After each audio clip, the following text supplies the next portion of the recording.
Everyone has somewhat of an origin story when it comes to getting into film in the first place. For me, it goes back about 14, 15 years. And I say that mostly because up until that point, I was very specific when it came to the kinds of movies that I watched. I would often go towards certain genres, gravitate towards them more than anything else. But also because I was a lot younger at the time, maybe that's sort of a comfort zone that I always knew would be there for me. It wasn't until, like I said, about 14, 15 years ago that I started watching a lot more out there. And I started becoming more, well-versed when it came to what other directors were up to, what other genres could accomplish, and really getting to understand a lot more about the film medium itself. And it's one of those reasons why I feel like when it comes to certain directors and their works, things happened a little bit later. When it comes to David Lynch, it happened where most people begin some of their stories when it comes to his works: school.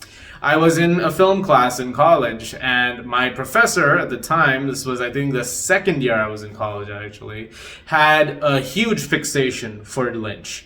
And she loved to talk about him, she really loved to reference his works, as I'm sure most film professors do, because Lynch is one of those filmmakers who was able to influence so much when it came to the cinematic medium. His use of imagery, the surreal ways he would tell his stories, that was something that was so unique just to him that he was able to even coin a term for himself, that being Lynchian storytelling.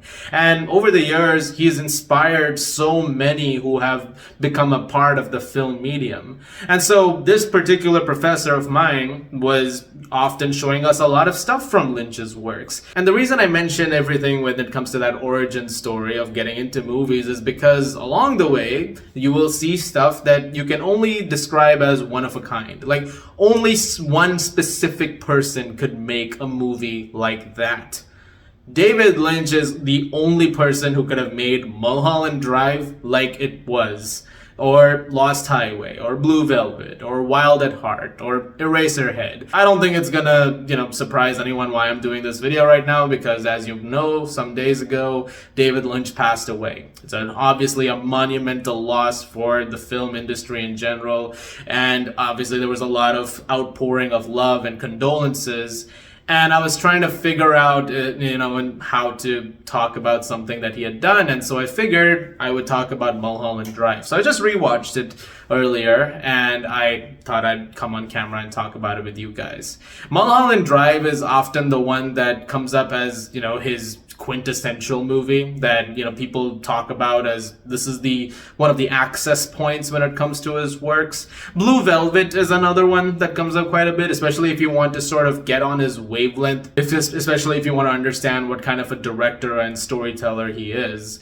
But Mulholland Drive is obviously the one that comes up the most in film circles, and it felt like a good way to continue on with this video. So let's finally get into that. Mulholland Drive, actually, like I said, for the first time I saw it was when I was in college.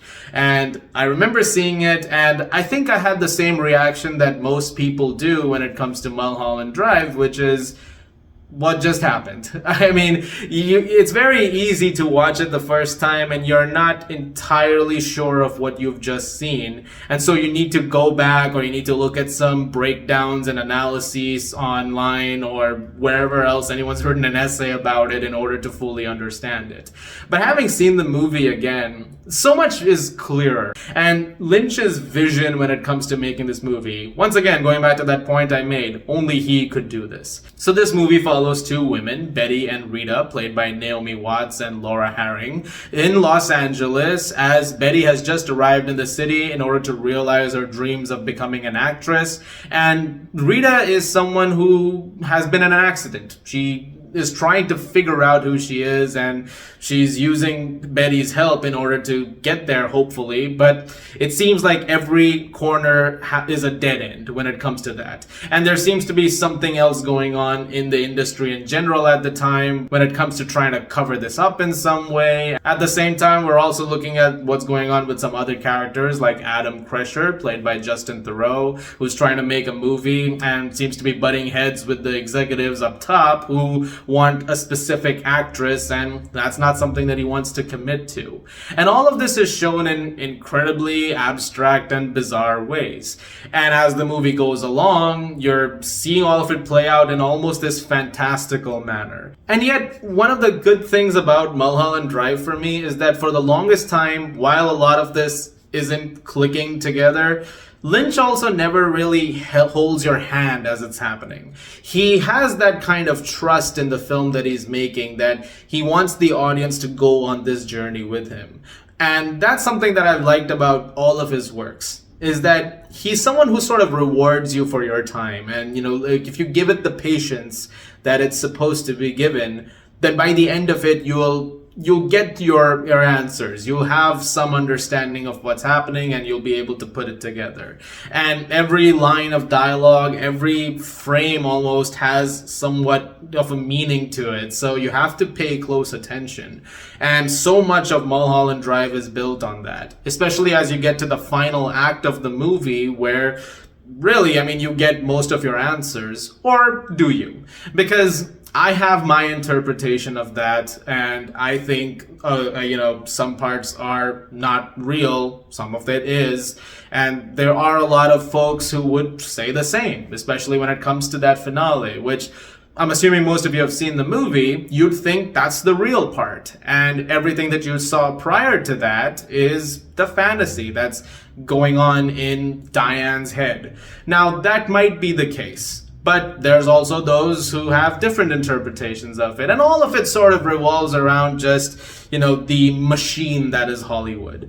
The way of taking someone who had hopes and dreams, wanted to achieve great things, and it didn't really work out. And yet to see that story told in the way that it is, with these incredible visuals that remain seared in your brain long after the movie is over, is something that Lynch was a master at. The performances that he gets out of these actors too is incredible. I actually think it's kind of a crime that Naomi Watts did not win an Oscar for this movie, because this is an incredible performance from her, especially when it comes to that switch later on in the movie. But even early on, the first couple of hours of it, as you're following Betty, and she's going around the city with Rita, trying to figure out what's happening. But you can sort of see that there are these, stars in her eyes, because everything seems so interesting and exciting to her. Like, she wants to help this woman, but it feels like a movie, like a mystery that they're going on.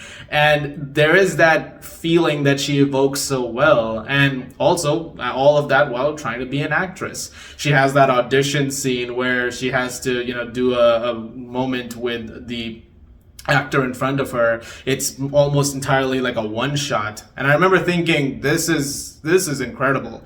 Like, how is this not a performance that was recognized enough? And then when that big switch happens towards the end, because it's hard to talk about Mulholland Drive without addressing the final act, that switch between personalities, like the version that you were seeing before that and the version that you're seeing of her in reality, the other version that you're seeing of Diane, at least that is my interpretation, that's the reality that you're seeing towards the end. When you see that, her performance is completely different. That is not the same Naomi Watts that you saw for the last 2 hours. But, just has to be commended.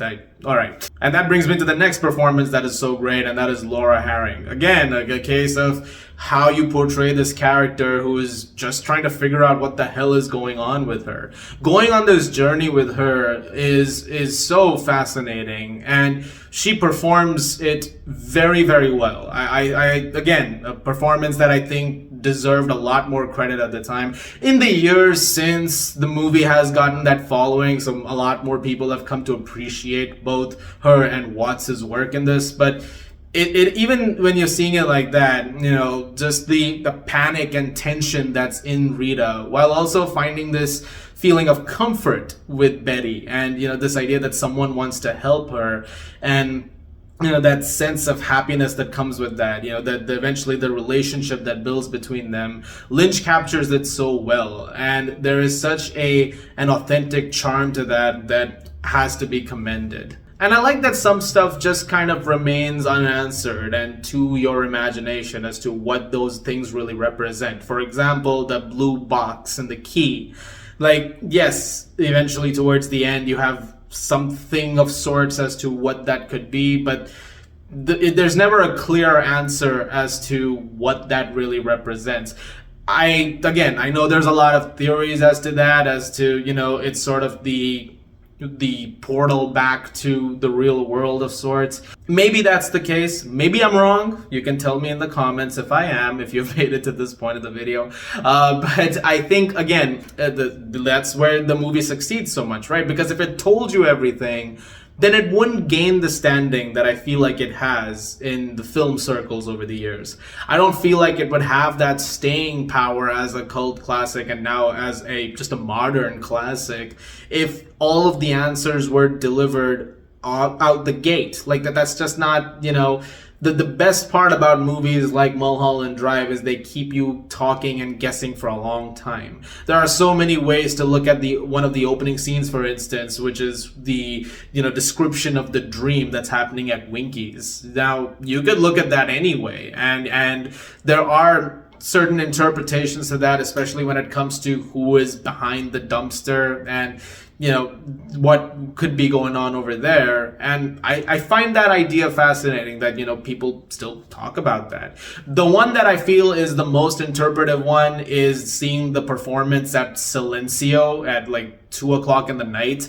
That entire show, there are aspects of that, like, again, harken back to whether or not what you're seeing is real or fiction, especially when it comes to the idea of this is a tape recording, which is adding to this idea of, like unrealistic, sense, like all of this is sort of pre-taped, pre-rehearsed. So there's something about this that is just not in sync with what you're seeing on stage. It's funny to talk about all of this like I'm doing an explained breakdown video, and I still feel like I'm not hitting that in any way.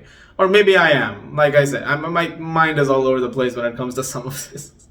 But anyway, it builds to an ending that, again, like I said, lingers with you for a long time and does give you a lot of the answers. Even when it comes to the hitman that seems to be going around, like there's this botched hit that seems to happen, but then as you get to the end of the movie, you understand a little bit more about his role and how he ties into things, especially when it comes to the photograph of Camilla Rhodes that seems to be going around that Adam Kresher wants nothing to do with, and he keeps getting told, this is the girl, this is the girl, this is the girl. And of course, real Camilla, Laura Harring Oswell, is with Adam Kresher. And eventually the photo that Diane hands over to the hitman is like, this is the girl. And so there is that aspect to it, again, that of course does come around. It's like all of this is built on the fact of this certain, sense of guilt and sadness around carrying out something towards Camilla because of the anger that Diane has towards things. I'm just blatantly spoiling the movie here. But I think the film does, again, such a great job of rewarding you of that as you get to the end of it. Just seeing this actress's journey, it didn't really work out, and having the accident from the beginning on Mulholland Drive tie into the end of the movie where this party is taking place, and the fact that this road is sort of the turning point for everything that happens, and whether it be in the fantasy of it all or it be in the end of the movie towards the end, just the location of it. And I like the fact that the movie ties into all of that as best as it does. I would say Mulholland Drive is a masterpiece. I think it is one of the greatest movies ever made. And I think about almost 25 years later now, I think it absolutely does retain that honor. It's a movie that is open to so many different, looks and so many different, interpretations. And that's the thing with all of David Lynch's works. And I think no matter what happens, in the years to come by, I think that is what he will be remembered for, just to be creating conversations around the movies and the works that he did. Maybe at some point I'll do a Twin Peaks video. That would be fun. But I just, yep, I really wanted to finally talk about this one. Like I said, there are so many different ways you can look at this. Perhaps everything that I've just said to you is utter nonsense and you'll look at it in a completely different way and you'll have your own interpretation on that. But then, like I said, that is the beauty of a movie like this, that you can look at it any way and it all sort of comes together. And there's, you know, that's the beauty of film. So guys, thank you very much for watching, and I hope you guys enjoyed this video, and I had a great time talking about it. And, you know, rest in peace to David Lynch, of course, you know, one of the greatest to have ever done it. And if you like this, you know, please do subscribe. I'd really appreciate it. And, you know, thank you so much if you've been watching it all the way to this point, and I will see you guys at the movies.